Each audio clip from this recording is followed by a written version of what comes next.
നമ്മുടെ ജീവിതത്തിൽ സംഭവിച്ചേക്കാവുന്ന അതുപോലെ തന്നെ പലർക്കും സംഭവിച്ചിട്ടുണ്ടാവും ഒരു പക്ഷെ അങ്ങനെയുള്ളൊരു സംഭവമാണ്. അത് നമ്മുടെ ഒരു സുഹൃത്തിന് സംഭവിച്ചപ്പം അത് നിങ്ങളുടെ അടുത്ത് കൂടി ഷെയർ ചെയ്യണം എന്ന് വിചാരിച്ചു. അതുകൊണ്ട് നിങ്ങളിത് മുഴുവനായിട്ട് കാണുകയാണെങ്കിൽ വല്ലപ്പോഴെങ്കിലും നിങ്ങൾക്ക് ഒരു ഉപകാരത്തിൽപ്പെടും. വലിയൊരു നഷ്ടം സംഭവിക്കാതിരിക്കാൻ നിങ്ങൾക്ക് ഉപകാരത്തിൽപ്പെടും. ഒരു പക്ഷേ അത് സാമ്പത്തിക നഷ്ടമായിരിക്കും, അല്ലെങ്കിൽ ചിലപ്പോൾ നമ്മുടെ ബന്ധങ്ങൾ വരെ നഷ്ടപ്പെടും. സ്വാഭാവികമായിട്ട് ചിലപ്പോഴൊക്കെ പറയാറുണ്ട്, അതെ, സുഹൃത്തുക്കൾക്കും കുടുംബങ്ങൾക്കൊക്കെ നമ്മൾ ബന്ധം നിലനിർത്തണമെങ്കിൽ കടം കൊടുക്കാതിരിക്കുന്നതാണ് നല്ലത്, അല്ലെങ്കിൽ വല്ല ബിസിനസ്സുമായിട്ട് ഏർപ്പെടാതിരിക്കുന്നതാണ് നല്ലതെന്നൊക്കെ പറയും. അതൊക്കെ പോട്ടെ. ഇത് സംഭവം എന്താണെന്ന് വെച്ചാൽ, നമ്മുടെ ഒരു സുഹൃത്ത് ഒരു ബിസിനസ്സിൽ ഇൻവെസ്റ്റ് ചെയ്യാനാണ് എന്ന് പറഞ്ഞുകൊണ്ട് പണം കൊടുത്തു. ആള് വന്നിങ്ങനെ ബിസിനസ്സൊക്കെ പറഞ്ഞപ്പം പണം കൊടുത്തു. അപ്പം പണം കൊടുത്തിട്ട് ആള് എന്നോട് പറഞ്ഞു, ആള് പറഞ്ഞത് ഓരോ മാസത്തിൽ ഇത്ര പൈസ വെച്ച് തരും എന്നുള്ളതൊക്കെയാണ്. പക്ഷെ ഫസ്റ്റ് ഒരു മാസം മാത്രം കൊടുത്തു. പിന്നീട് 2-3 മാസമായിട്ടൊന്നുമില്ല. ആളോട് വിളിക്കുമ്പോഴും വ്യക്തമായ മറുപടിയോ കാര്യങ്ങളോ ഇല്ല. അപ്പൊ നമ്മളടുത്ത് സംസാരിച്ചപ്പോൾ എന്താ ഇപ്പൊ ചെയ്യാന്ന് പറഞ്ഞപ്പോൾ നീ ഒരു കാര്യം ചെയ്യും, ആളടുത്ത് സംസാരിച്ച് ആ കൊടുത്ത എമൗണ്ട് ഇത്ര മാസത്തിനുള്ളിൽ തിരിച്ചു തരാനുള്ള രീതിയിൽ ഒരു എഗ്രിമെന്റ് എഴുതാൻ തയ്യാറാണോ എന്ന് ചോദിക്ക്. എന്നിട്ട് എഗ്രിമെന്റ് എഴുത്, എന്നിട്ട് ആളെ കൊണ്ട് സൈൻ ചെയ്യിച്ചിട്ട് അത് അങ്ങനെ ഒരു ബന്ധം നഷ്ടപ്പെടുത്തണ്ടല്ലോ എന്നാണ്. അങ്ങനെ ഒരു എഗ്രിമെന്റ് റെഡിയാക്കി 6 മാസത്തിനുള്ളിൽ നമ്മൾ പണം തിരിച്ചു തന്നാൽ മതി ഇന്ന രീതിയിലാണ്. പക്ഷെ അങ്ങനെ ആ പേപ്പറുമായിട്ട് എഗ്രിമെന്റ് പേപ്പറുമായിട്ട് നടക്കുന്നത് UAE-ലാണ്. UAE-ലാകുമ്പോൾ നമുക്ക് എഗ്രിമെന്റ് വൈറ്റ് പേപ്പറിൽ തന്നെ എഴുതിയാൽ മതി അല്ലെ. അപ്പം അങ്ങനെ വൈറ്റ് പേപ്പറിൽ എഴുതി ആളെടുത്ത് കൊണ്ടുപോയി. അപ്പൊ നിങ്ങൾ പോയിട്ടുണ്ടായ അനുഭവം എന്താ, അതൊന്നും കണ്ടുവരും. അല്ലടാ, ഇതില് ചെയ്തിട്ടില്ലല്ലോ? ചെയ്തില്ല. നമ്മള് കുറച്ച് മുന്നേ നോക്കണേന്ന്, കൊടുക്കണേന്റെ മുന്നേ നമുക്ക് ശരിക്കും നോക്കണേന്ന്. പോയിട്ടുണ്ടായ അനുഭവം ഇപ്പൊ നിങ്ങൾ കണ്ടല്ലോ. ആള് സൈൻ ചെയ്തില്ല, പണം തിരിച്ചു കിട്ടും എന്നുള്ള കാര്യത്തില്. ഇനിയിപ്പോ കിട്ടിയാ കിട്ടി. അപ്പൊ സംഭവം എന്താന്ന് വെച്ചാല്, നമ്മള് ഒരു ഇടപാടില് നിൽക്കുമ്പോ ബിസിനസ്സിനാണെങ്കിലോ നമ്മൾ കടമായിട്ടൊക്കെ പലപ്പോഴും നമ്മളെ സുഹൃത്തുക്കൾക്കൊക്കെ കൊടുക്കാറുണ്ട്. ചെറിയ ചെറിയ എമൗണ്ടിനൊന്നല്ല കേട്ടോ, അതൊക്കെ നമ്മൾ വിശ്വാസത്തിനനുസരിച്ചിട്ടൊക്കെ തന്നെ ചെയ്യും. ഇതും വിചാരിച്ചിട്ട് നാളെ ഞാൻ കടം ചോദിക്കുമ്പോൾ എഗ്രിമെന്റ് ഉണ്ടെങ്കിലേ തരുള്ളൂ നമ്മളെ സുഹൃത്തുക്കൾ ആരും പറയരുത്. ചെറിയ എമൗണ്ടിന്റെ കാര്യമല്ല, വലിയ എമൗണ്ട് ഒക്കെ കൊടുക്കുമ്പോൾ അങ്ങനെ പറഞ്ഞോളൂ നിങ്ങൾ. ഞാനാണെങ്കിലും അങ്ങനെ പറയണം, അതാണ് നല്ലത്. കാരണം നമ്മളെ ബന്ധം നിലനിർത്തുന്നതിന് വേണ്ടിയിട്ട് അതിന് ആ രീതിയിൽ നമ്മൾ സിസ്റ്റമാറ്റിക് ആയിട്ട് തന്നെ ചെയ്യണം. അപ്പോൾ നമ്മൾ വലിയ എമൗണ്ടിന്റെ കടം കൊടുക്കുമ്പോഴോ അല്ലെങ്കിൽ ബിസിനസ്സിൽ ഇൻവെസ്റ്റ് ചെയ്യുമ്പോഴോ ഒരു എഗ്രിമെന്റ് ഉണ്ടാക്കുക. അതാണ് ഈ ഒരു വീഡിയോയിൽ പ്രധാനമായിട്ട് നിങ്ങളെ കൺവേ ചെയ്യാൻ ഉദ്ദേശിക്കുന്നത്. ആ എഗ്രിമെന്റ് ഉണ്ടാക്കുമ്പോൾ ലീഗലി നമുക്ക് സാധ്യതകളുള്ള എഗ്രിമെന്റ് ആയിരിക്കണം അല്ലേ.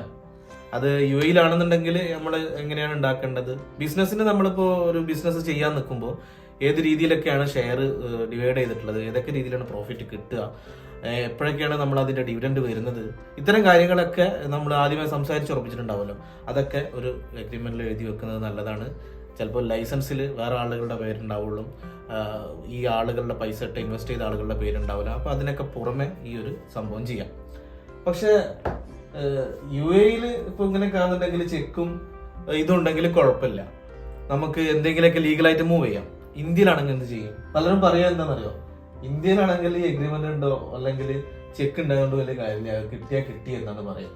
അപ്പൊ നമ്മൾ നാട്ടിലാണെന്നുണ്ടെങ്കിൽ ഏറ്റവും കൂടുതൽ ഏത് രീതിയിലാണ് നമ്മൾ അതിനെ ചെയ്യേണ്ടത്?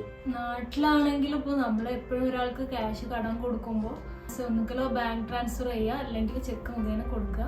പിന്നെ അതിനൊരു ലീഗൽ ഡോക്യുമെന്റ് ഉണ്ടാക്കുക, അഗ്രിമെന്റ് ഉണ്ടാക്കുക. അപ്പൊ ഈ അഗ്രിമെന്റ് എന്ന് വെച്ചാൽ നോട്ടറി മുദ്ര പേപ്പറിൽ നമ്മൾ അഗ്രിമെന്റ് എടുത്ത് അത് നോട്ടറി അറ്റസ്റ്റ് ചെയ്താൽ അതൊരു വാലിഡ് ഡോക്യുമെന്റ് ആണ്.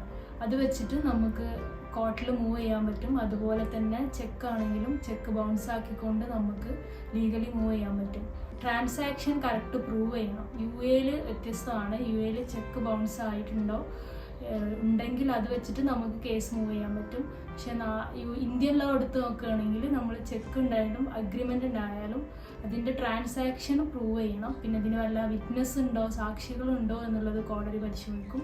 സാക്ഷികളെ വിസ്തരിക്കാം. എമൗണ്ട് കൊടുത്ത ഡേറ്റും എന്ത് പർപ്പസിന് കൊടുത്ത് എന്നുള്ളതൊക്കെ നമുക്ക് അഗ്രിമെന്റിലൂടെ തെളിയിക്കാൻ പറ്റണം. അതിനാണ് അഗ്രിമെന്റിന്റെ വാലിഡിറ്റി അവിടെ വരുന്നത്.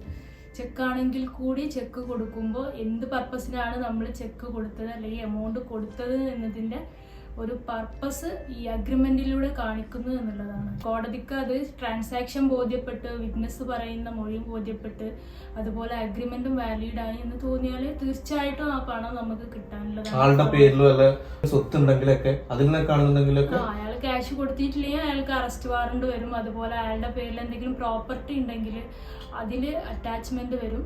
അത് വെച്ചിട്ട് നമുക്ക് പണം നേടിയെടുക്കാൻ പറ്റും. കോടതി അതിനുള്ള ഒരു അവസരം. പ്രൂഫാണ് പ്രധാനം. പ്രൂഫ് ഉണ്ടാക്കി വെക്കുക എന്നുള്ളതാണ്. കുറഞ്ഞത് ഒരു 50,000 എമൗണ്ട് ആണ് നമ്മൾ കൊടുക്കുന്നത് നാട്ടിലാണെങ്കിൽ. ആ എമൗണ്ടിന് നമ്മൾ അഗ്രിമെന്റും അതിന് ചെക്കാണ് കൊടുക്കുന്നതെങ്കിൽ അതും എല്ലാതിൻ്റെയും ലീഗലായിട്ടുള്ള വശം ഉറപ്പുവരുത്തിയിട്ട് മാത്രം നമ്മൾ ഒരാൾക്ക് കടം കൊടുക്കുക അല്ലെങ്കിൽ ബിസിനസ്സിൽ നമ്മൾ പണമിടപാട് നടത്തുമ്പോൾ ശ്രദ്ധിക്കുക.